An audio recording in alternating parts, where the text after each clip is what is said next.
in my misspent youth, instead of doing drugs and chasing skirts, I was spending 8 hours a day meditating, doing Vedanta when I was in my late teens and early 20s. And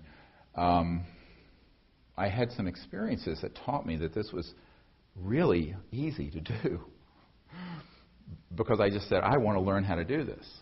And I notwithstanding the fact I was raised a very devout atheist. I mean, we're the catechisms of atheism. Didn't fit in a test tube, didn't exist, end of discussion.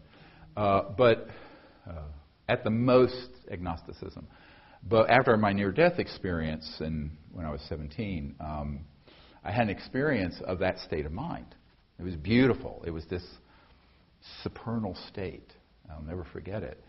And I said, well, I really want to learn how to arrive at that state of deep peace and quiet and oneness, if you want to call it that, a sort of universal oneness, without having to die or have something terrible happen to me, which is what happened, and then have a near-death experience. So I did. So I learned meditation, and it was very comical because here I am. It was on my 18th birthday. And I only tell this story not in any self-aggrandizing way, but just to give you a sort of a sense of how people entrain themselves to make things difficult when they shouldn't.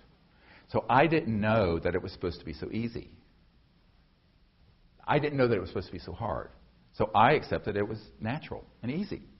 So my teacher did the whole thing, and he initiated me, and I sat down, and I immediately went into this deep, deep, deep meditation, and I transcended into samadhi. And afterwards, he was looking at me sort of appalled. He says, you transcended, didn't you? I said, isn't that what we were supposed to do? And I didn't know that I was supposed to make this big gashrai about it, and make this big deal and have to waste 30 years doing something that you can do in 30 minutes. So that's another lesson. You need to sort of affirm to yourself, A, this can be done, and B, you can do it. If you think you can't do it, you won't. But if you say, of course, I'm awake now, why can't I close my eyes, or even with my eyes open eventually, be able to be in touch with the mind that is this omnipresent field? What Ernst Schrödinger said, the total number of minds in the universe is one. It's a singularity.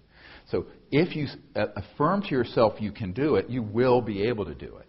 If you sit there with the little gremlin on your ego shoulder saying, I can't do it, I won't do it, I'm not Ingo Swann, I'm not blah, blah, blah, poor me. Well, you're not. It's like, a doctor trying to put a chest tube in. If I have to put a chest tube in here because he's just been run over by a Mack truck and he's got a hemothorax, and I'm going, I can't do this. Well, I'm not going to do it. I'm going to lacerate all the nerves in his whatever before I get into where I need to be. So there's a certain amount where you have to give yourself a break and say, I can do this because I'm awake. And go back to some experience in your life that's been intuitive, or some experience in your life where you've experienced a lucid dream and then the next day it happened, and begin to recall these experiences where you go, I do have this aspect of the mind within me that is omnipresent. And I can go to that place and use it for good and to see things in real time that are going on now at distant places, but also I can see things into the future, or if I need to, into the past. Why? Because consciousness transcends not only linearity of space, it transcends the flow of time. And that solves the mystery of the precognitive lucid dream. Now, I'm a quarter Cherokee. My grandmother was Cherokee Indian. And their tradition is a big tradition of lucid precognitive dreaming, like at the Hopi, which I just learned actually were the people who, the Anasazi who disappeared, became the Hopi. And they would have these experiences of precognitively seeing the future in the dream state and in vision quests.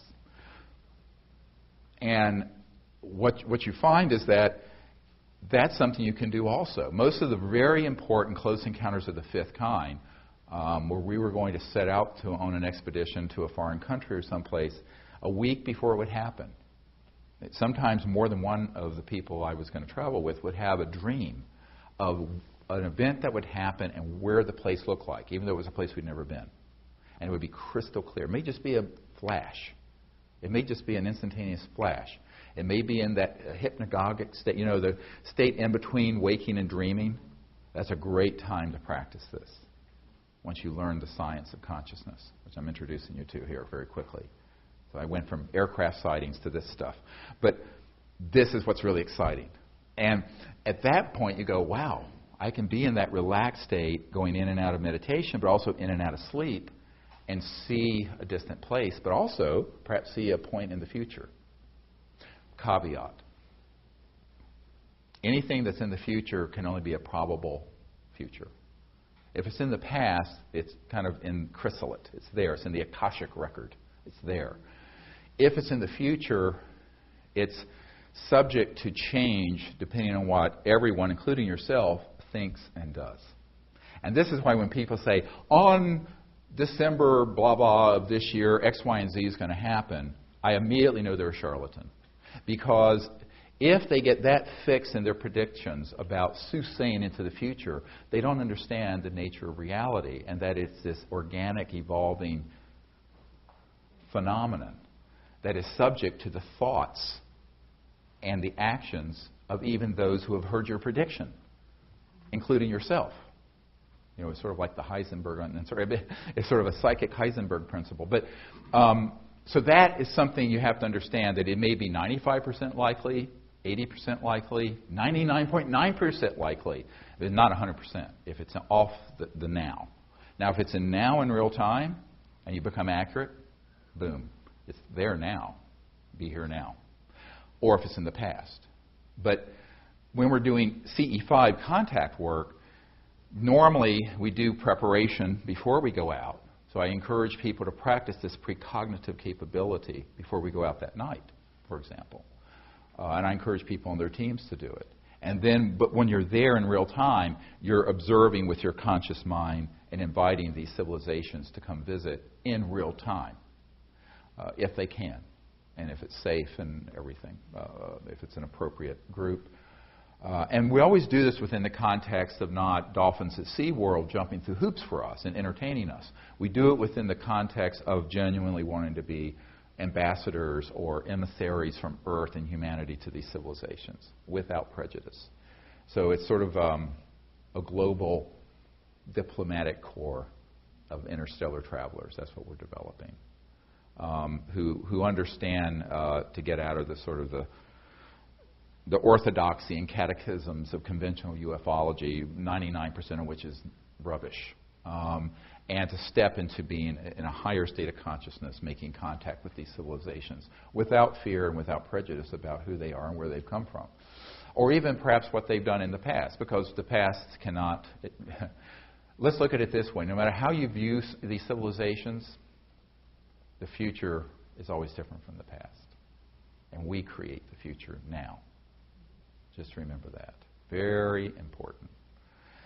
I mean, a generation ago, they were dropping atomic bombs on Japan and blowing up every city in Germany. Now they're our closest allies. So humans need to learn to get out of the us versus them xenophobia. This sort of the negative end of atavistic proclivities. Returning to this sort of primitive monkey troop fighting, murderous, rampaging monkey routine. Because we can't afford that. Not with nuclear weapons and not with weapons that have been developed from studying extraterrestrial technologies, which are 1 million times more powerful than a hydrogen bomb, which we have already. Scalar electromagnetic weapons. So that means that there need to be a core of us who are willing to put ourselves out there to be sincerely, with a pure heart, and without fear or prejudice, ambassadors to these civilizations, because they are out there. And you know what? They're waiting.